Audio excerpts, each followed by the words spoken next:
somebody has an idea and you need money to do a proof of concept.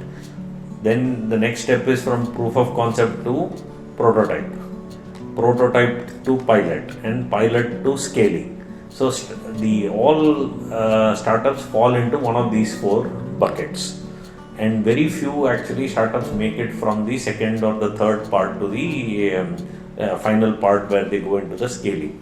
And in each level, how you need to think is very, very different. Earlier businesses had a long time to adapt while growing. So sometimes businesses used to adapt, they used to take about 10 years to make this change.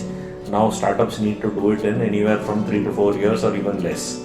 So the pace of change is very high, but the people who found these startups and stick to them need to be aware of that.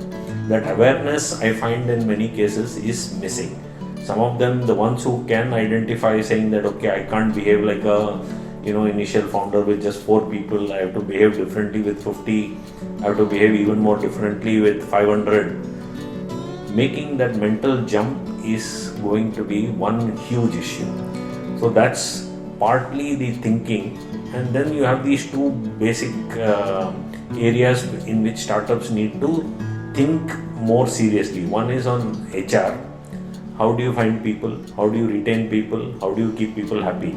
Just money is not going to do it. It's going to be a combination of things, and there's no one answer for that. And the next thing is, how do you deal with money?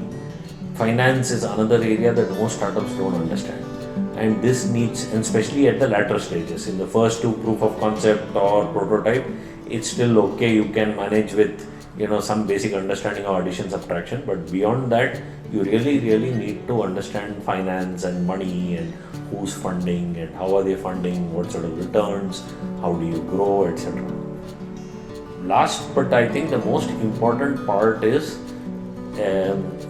any startup which wants to grow to doing scaling, especially when it comes to scaling, is to understand that essentially you are selling a good story about your potential and what the future holds for you. And this means that doing a linear increase will not satisfy most investors, especially if you want people to put in money. If you want more money, you want to grow big, you have bigger ambitions, you must have much more than a linear model in mind where you need to put in vast sums of money in order to become much bigger. That's currently the issue with most of the startups, is that they're looking at it in a very linear fashion. If you want to become large in the space of 3 years or something, then you need to look at it in much more ways where you're willing to live with losses.